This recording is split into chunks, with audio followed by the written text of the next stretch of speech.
c'est Isa. Et aujourd'hui, je vais continuer ma lecture des Liaisons dangereuses de Choderlos de Laclos. La dernière fois, nous étions arrêtés à la lettre 5, où la marquise de Merteuil suppliait, ou plutôt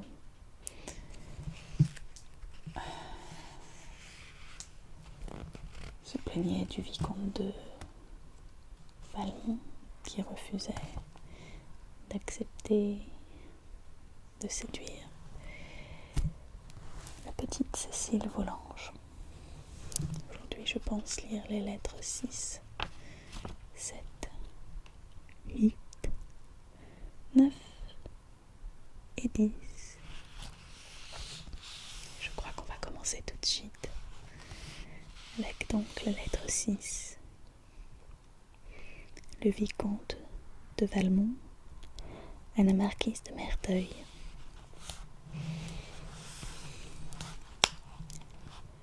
Il n'est donc point de femme qui n'abuse de l'empire qu'elle a su prendre.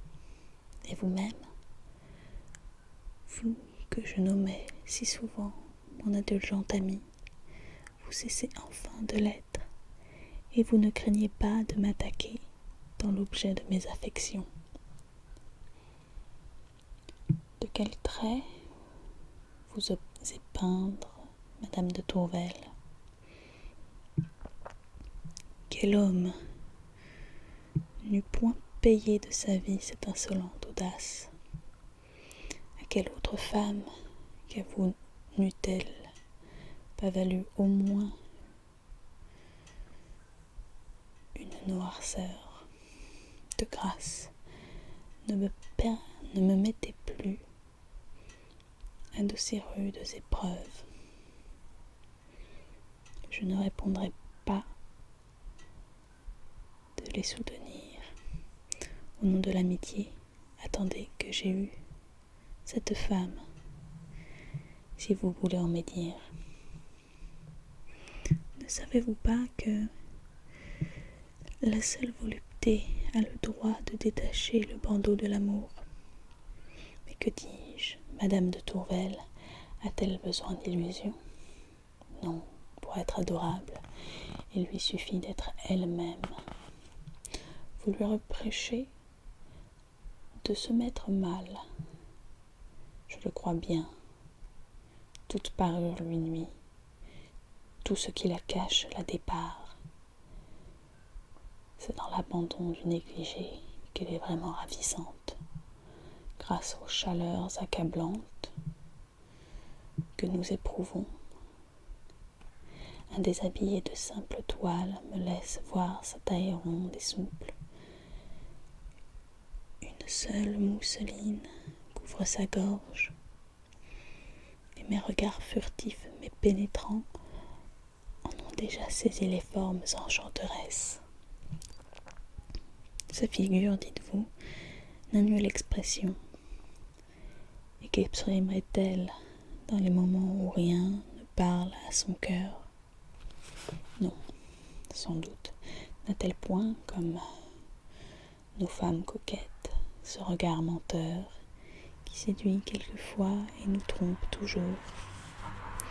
Je ne sais pas couvrir le vide d'une phrase. Elle ne sait pas couvrir le vide d'une phrase par un sourire étudié et, quoiqu'elle ait les plus belles dents du monde, elle ne rit que de ce qui l'amuse. Mais il faut voir comme, dans ses folâtres jeux, elle offre l'image d'une gaieté naïve et franche, comme auprès d'un malheureux qu'elle s'empresse de secourir, son regard annonce la joie pure et la bonté compatissante. Il faut voir surtout, au moindre mot d'éloge ou de cajolerie, se peindre sur sa figure céleste ce touchant embarras d'une modestie qui n'est point jouée. Elle est prude et dévote, et de là, vous la jugez froide et inanimé. Je pense bien différemment. Quelle étonnante sensibilité ne faut-il pas avoir pour la répandre jusque sur son mari et pour aimer toujours un être toujours absent? Quelle preuve plus forte pourriez-vous désirer? J'ai su pourtant m'en procurer une autre. J'ai dirigé sa promenade de manière qu'il s'est trouvé un fossé à franchir, et quoique fort leste, elle est encore plus timide. Vous jugez bien qu'une prude craint de sauter le fossé. Il a fallu se confier à moi. J'ai tenu dans mes bras cette femme modeste. Nos préparatifs et le passage de ma vieille tante l'avaient fait rire aux éclats. Dévote, mais dès que je me fus emparée d'elle, par une adroite gaucherie, nos bras s'enlacèrent mutuellement. Je la pressai contre mon sein, et dans ce court intervalle, je sentis son cœur battre plus vite. L'aimable rougeur vint colorer son visage, et son modeste embarras m'apprit que son cœur avait palpité d'amour et non de crainte. Ma tante, cependant, s'y trompa comme vous, et se mit à dire: l'enfant a eu peur. Mais la charmante candeur de l'enfant ne lui permit pas le mensonge, et elle répondit naïvement: oh non, mais... Ce seul mot m'a éclairé. Dès ce moment, le doux espoir a remplacé la cruelle inquiétude. J'aurai cette femme, je l'enlèverai au mari qui la profane, j'oserai la ravir au Dieu même qu'elle adore. Quel délice d'être à tour l'objet et le vainqueur de ses remords. Loin de moi l'idée de détruire les préjugés qui l'assiègent. Ils s'ajouteront à mon bonheur et à ma gloire. Qu'elle croie la vertu, mais qu'elle me la sacrifie. Que ses fautes l'épouvantent, sans pouvoir l'arrêter. Qu'agitée de mille terreurs, elle ne puisse les oublier. Les vaincre dans mes bras, qu'alors j'y consens, elles me disent: je t'adore. Elle seule, entre toutes les femmes, serait digne de prononcer ce mot. Je serai vraiment le Dieu qu'elle aura préféré. Soyons de bonne foi dans nos arrangements aussi froids que faciles. Ce que nous appelons bonheur est à peine un plaisir. Vous le dirai-je, je croyais mon cœur flétri, et, ne me trouvant plus que d'essence, je me plaignais d'une vieillesse prématurée. Madame de Tourvel m'a rendu les charmantes illusions de la jeunesse.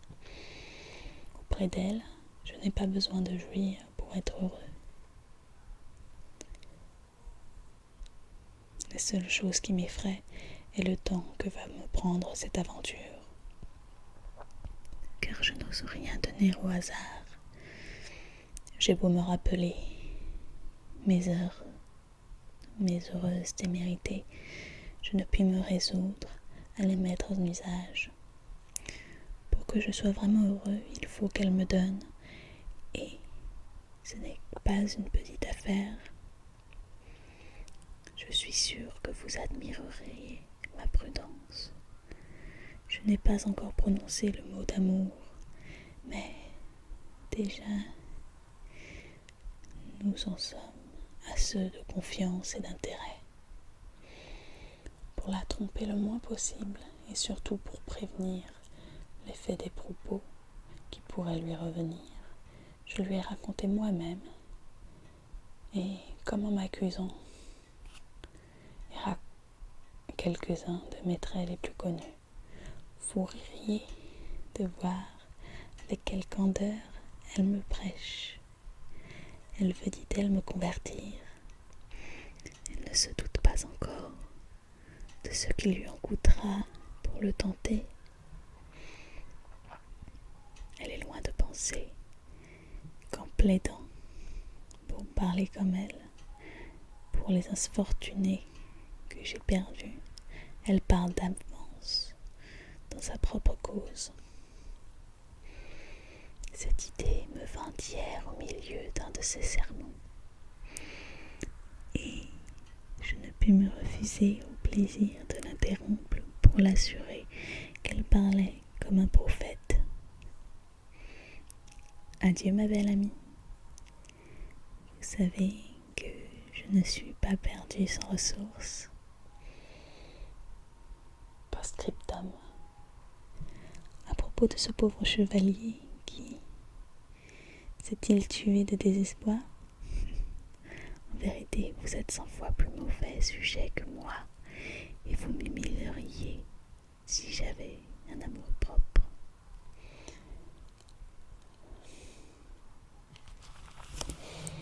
Du château de le 9 août.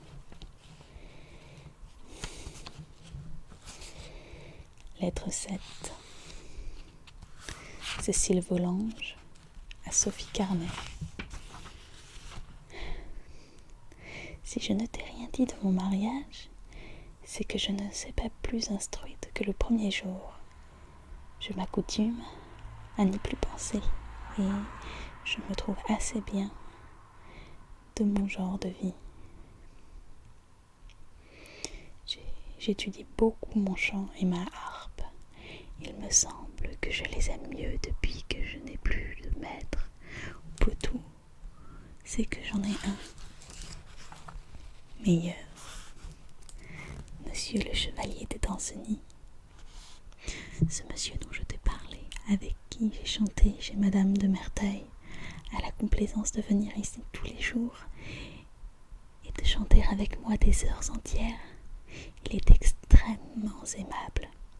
Il chante comme un ange. Il compose de très jolis airs qui font aussi les paroles, dont il fait aussi les paroles. C'est bien dommage qu'il soit chevalier de Malte. Il me semble s'il se mariait, sa femme serait bien heureuse. Il a une douceur charmante. Il n'a jamais l'air de faire un compliment, et pourtant tout ce qu'il dit flatte. Il me reprend sans cesse, tant sur la musique que sur autre chose, mais s'il mêle à ses critiques tant d'intérêt et de gaieté qu'il est impossible de ne pas lui en savoir gré.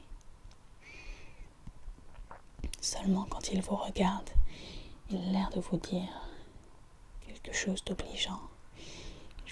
Il joint tout cela d'être très complaisant. Par exemple, hier, il était prié d'un grand concert. Il a préféré de rester toute la soirée chez maman. Cela m'a bien fait plaisir, car quand il n'y est pas, personne ne me parle et je m'ennuie. Au lieu que, quand il y est, nous chantons et nous causons ensemble, il a toujours quelque chose à me dire.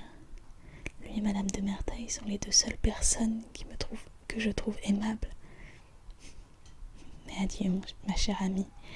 J'ai promis que je serai pour aujourd'hui une ariette dont l'accompagnement est très difficile. Et je ne veux pas manquer à ma parole. Je vais me remettre à l'étude jusqu'à ce qu'il vienne. Le 7 août. Lettre 8. la présidente de Tourvel à Madame de Volanges.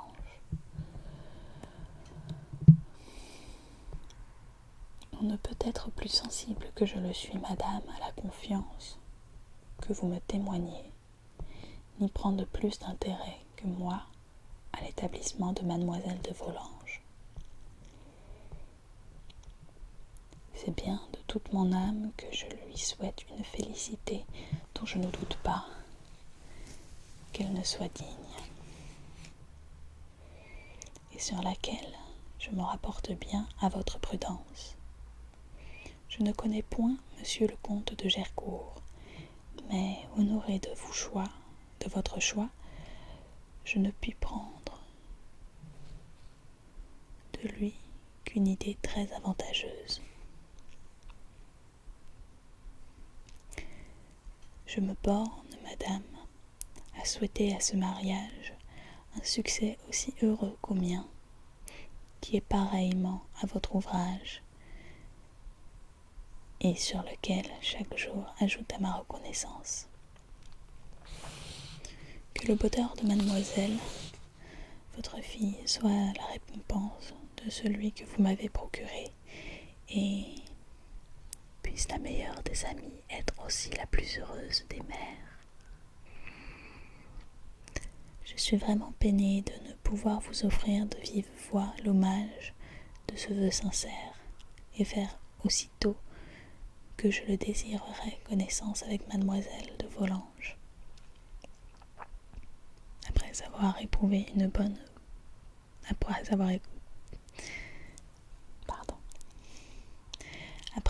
éprouvé votre bonté vraiment maternelle, j'ai droit d'espérer d'elle l'amitié tendre d'une sœur. Je vous prie, madame, de vouloir bien la lui demander de ma part, en attendant que je me trouve à portée de la mériter. Je compte rester à la campagne tout le temps de l'absence de monsieur de Tourvel. J'ai pris ce temps pour jouer et profiter de la société de la respectable madame de Rosemonde. C'est une femme vraiment charmante. Son grand âge ne lui fait rien perdre. Elle conserve la mémoire et sa gaieté. Son corps seul n'a 80 ans. Et son esprit n'en a que 20. Notre retraite est égayée par son neveu, le vicomte de Valmont, qui a bien voulu nous sacrifier quelques jours. Je ne le connaissais que de réputation, et elle me faisait peu désirer de le connaître davantage, mais il me semble qu'il vaut mieux qu'elle. Ici, où le tourbillon du monde ne le gâte pas, il parle raison avec une facilité étonnante. Il s'accuse de ses torts avec une candeur rare. Il me parle avec beaucoup de confiance, et je le prêche avec beaucoup de sévérité. Vous qui le connaissez, vous conviendrez que ce serait une belle conversion à faire. Mais je ne doute pas, malgré mes promesses, que 8 jours de Paris ne lui fassent oublier tous mes sermons. Le séjour qu'il fera ici, au moins, autant de retrancher sur sa conduite ordinaire, et je crois que, d'après sa façon de vivre, ce qu'il peut faire de mieux est de ne rien faire du tout. Il sait que je suis occupée à vous écrire. Il m'a chargé de vous présenter ses respectueux hommages. Recevez aussi les miens avec la bonté que je vous connais, et ne doutez jamais des sentiments sincères avec lesquels j'ai l'honneur d'être, etc. Le 9 août. Lettre 9. Madame de Volanges à la présidente de Tourvel.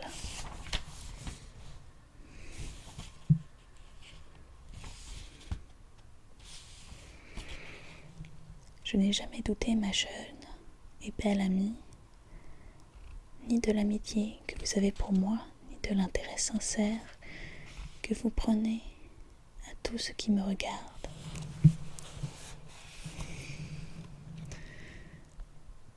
Ce n'est pas pour éclaircir ce point que j'espère, convenu à jamais entre nous, que je réponds à votre réponse. Mais je ne crois pas pouvoir me dispenser de causer avec vous au sujet du vicomte de Valmont.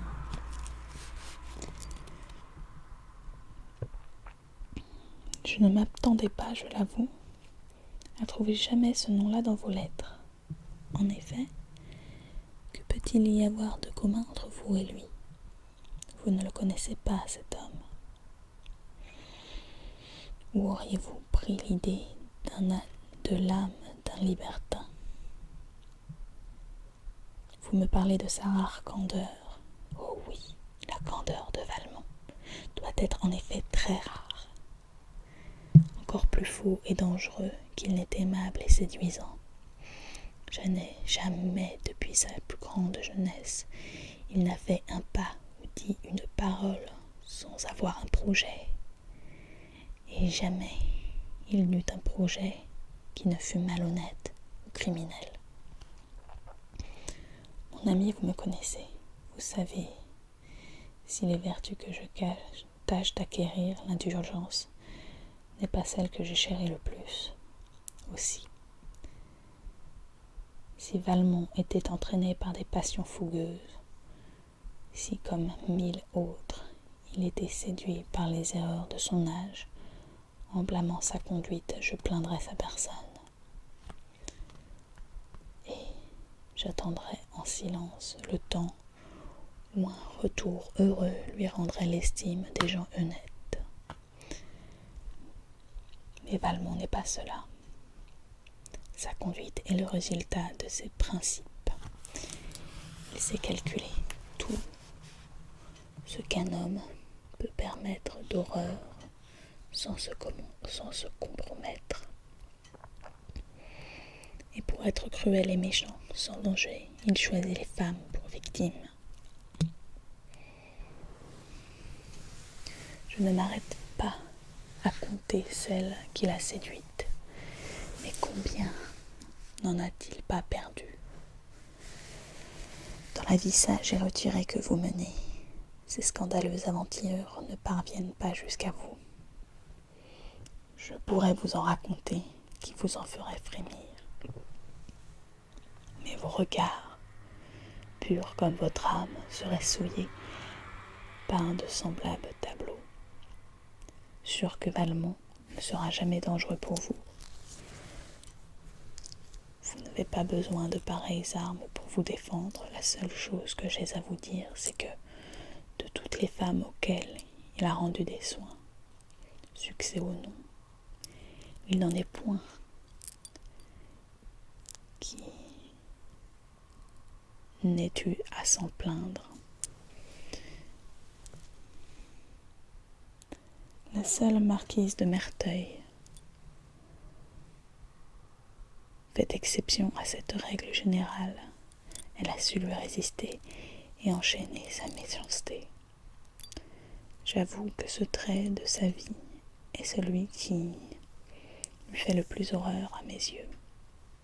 Aussi a-t-il suffi pour la justifier pleinement aux yeux de tous de quelque inconséquence qu'on avait à lui reprocher dans le début de son veuvage.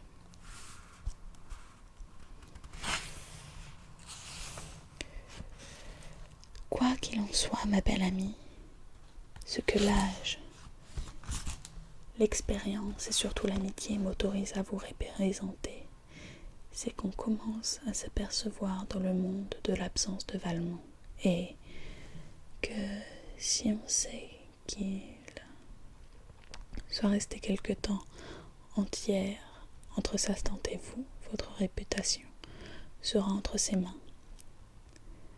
Malheur le plus grand pour celui qui puisse arriver à une femme. Malheur le plus grand qui puisse arriver à une femme. Je vous conseille donc d'engager sa tante, à ne pas le retenir davantage. Et s'il s'obstine à rester, Je crois que vous ne devez pas hésiter à lui céder la place. Mais pourquoi resterait-il? Que fait-il donc à cette campagne? Si vous faisiez épier ses démarches, je suis sûre que vous découvririez qu'il n'a fait que prendre asile plus commode pour quelque noirceur qu'il médite dans les environs. Mais dans l'impossibilité de remédier au mal, contentons-nous de nous en garantir.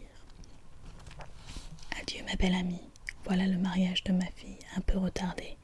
Le comte de Gercourt, que nous attendions d'un jour à l'autre, me mande que son régiment passe en Corse. Et comme il y a encore des mouvements de guerre, il lui sera impossible de s'absenter pendant l'hiver. Cela me contrarie, mais cela me fait espérer que nous aurons le plaisir de vous avoir à la noce. Et j'étais fâchée qu'elle se fît sans vous. Adieu.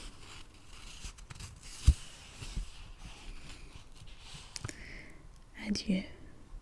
Je suis sans compliment, comme sans réserve, entièrement à vous. PS. Rappelez-moi au souvenir de Madame de Rosemonde, que j'aime toujours autant qu'elle le mérite. Le 11 août.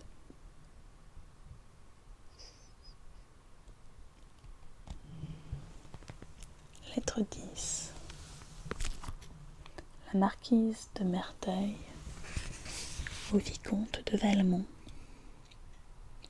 Me boudez-vous, vicomte, ou bien êtes-vous mort? Ce qui y ressemblerait beaucoup, ne vivez-vous plus que pour votre présidente? Cette femme qui a rendu les illusions de la jeunesse vous en rendra bientôt aussi les ridicules préjugés.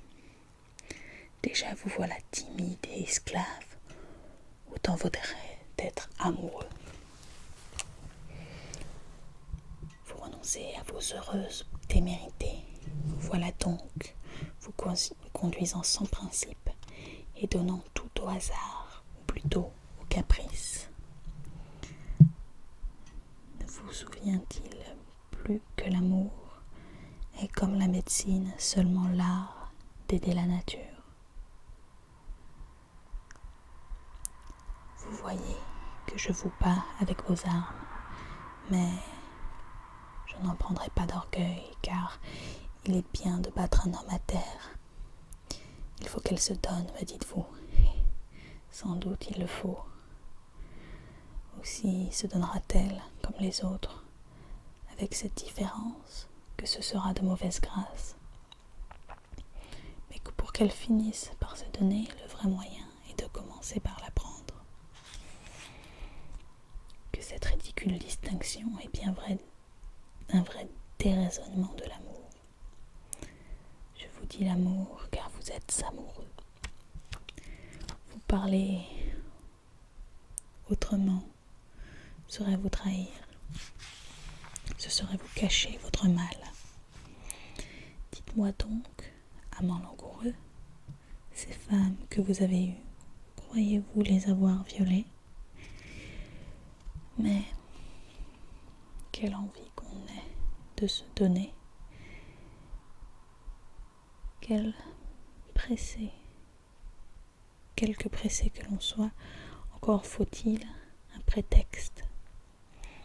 Et y en a-t-il de plus commode pour nous que celui de se donner des airs, de céder à la force? Pour moi, je l'avoue, une des choses qui me flatte le plus est une attaque vive et bien faite, où tout se succède avec ordre, quoiqu'avec rapidité,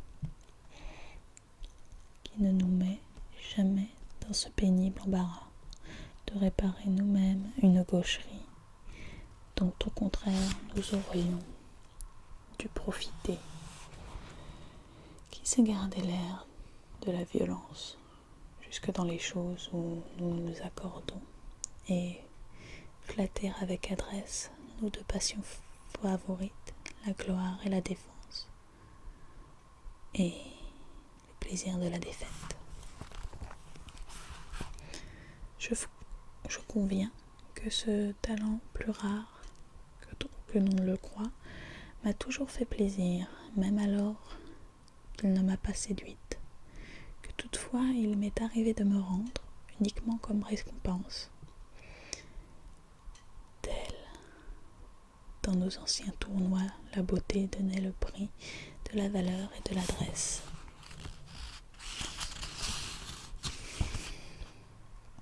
Mais vous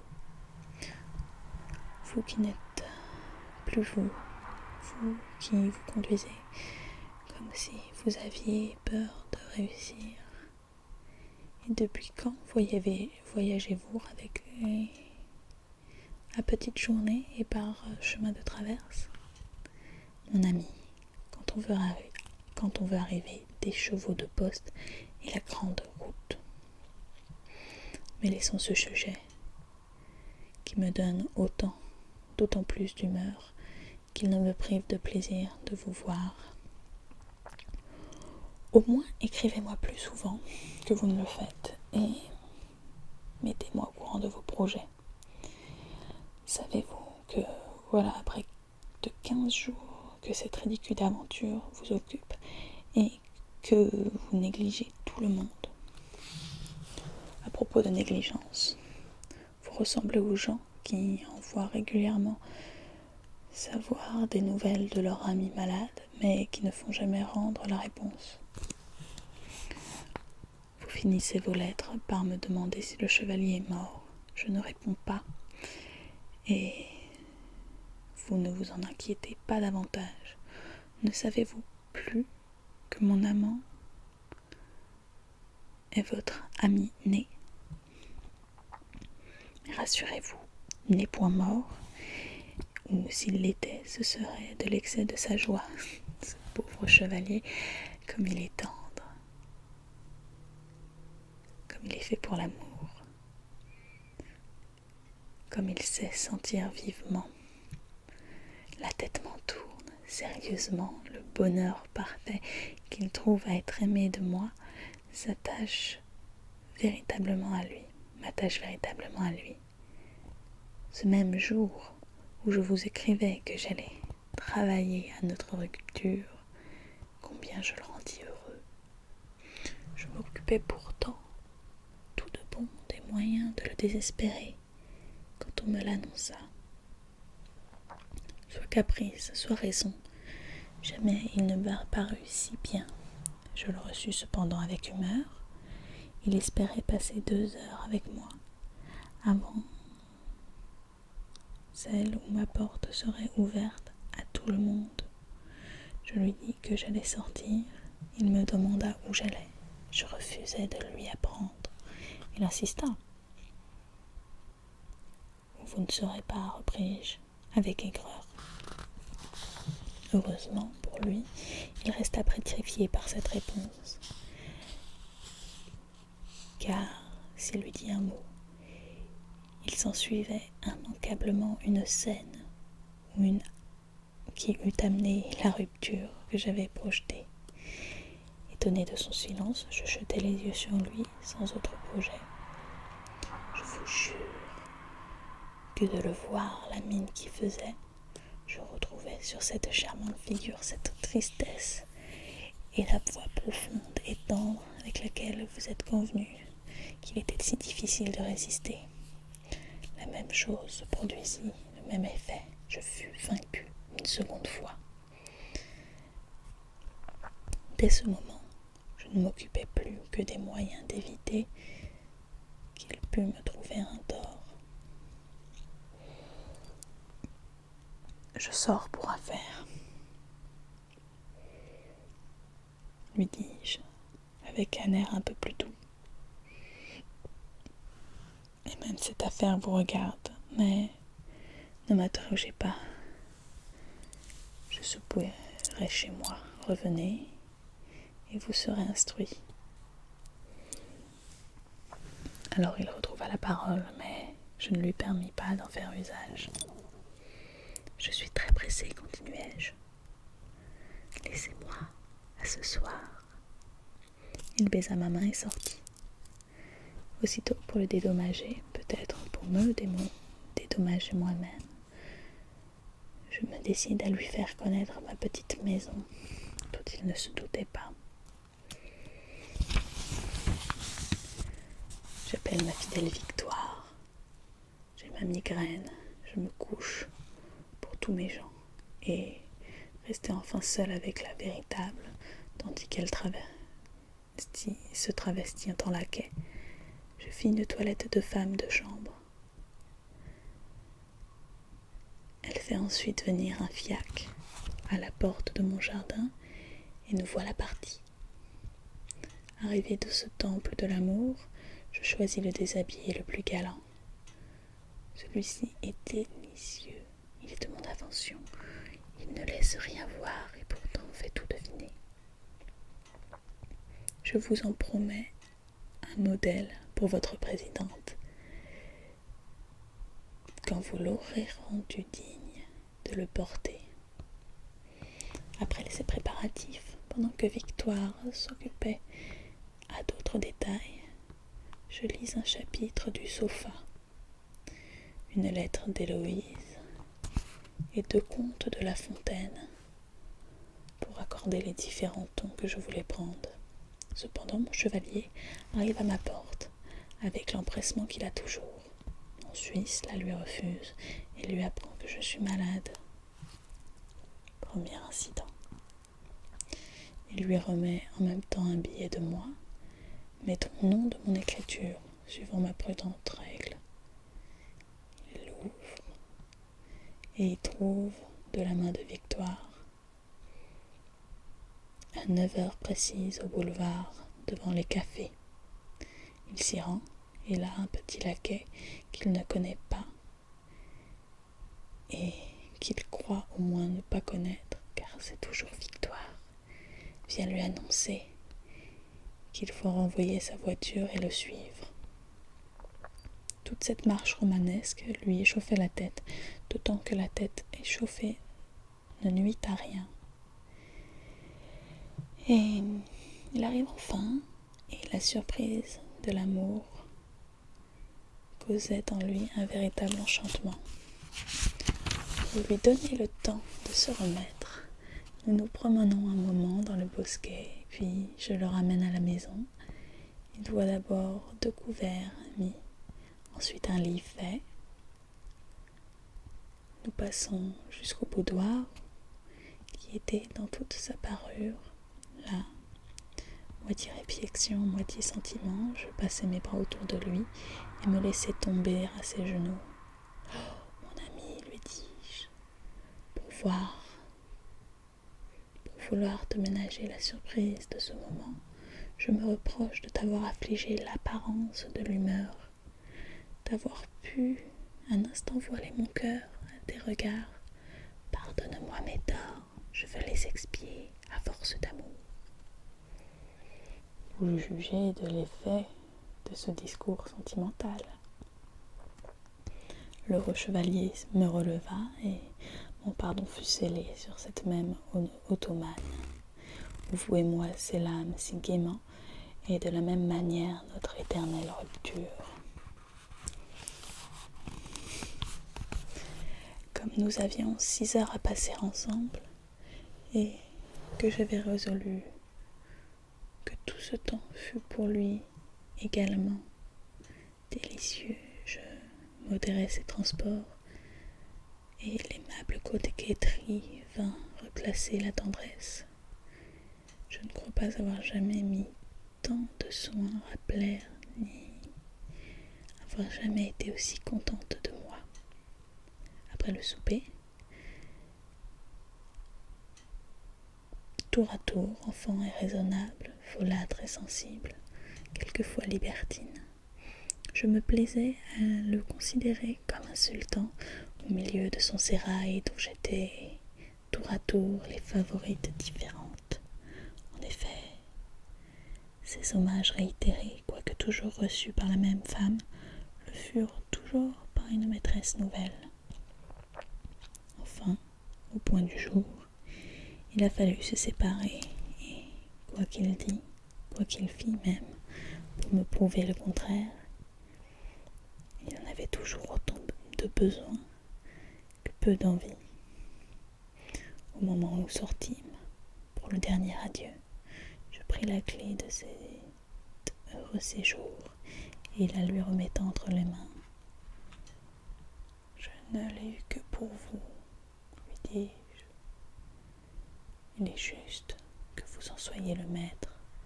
C'est au sacrificateur à disposer du temple. » Et c'est par cette adresse que j'ai prévenu les réflexions qu'aurait pu lui faire naître la propriété, toujours suspecte, d'une petite maison. Je le connais assez pour être sûr qu'il ne s'en servira que pour moi. Et si la fantaisie me prenait d'y aller sans lui, il me reste bien double des clés.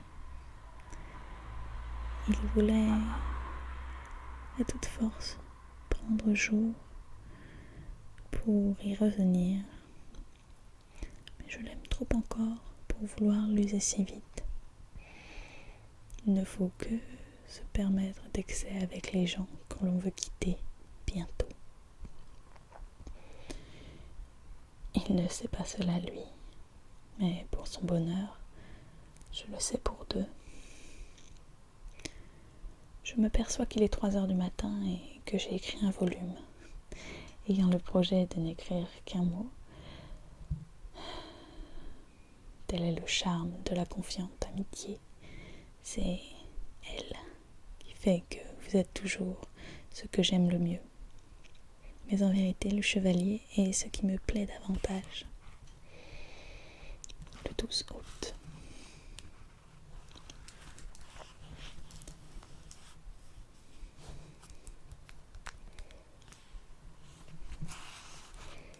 À présent, les 10 premières lettres ont été lues. Et je vais m'arrêter ici pour aujourd'hui.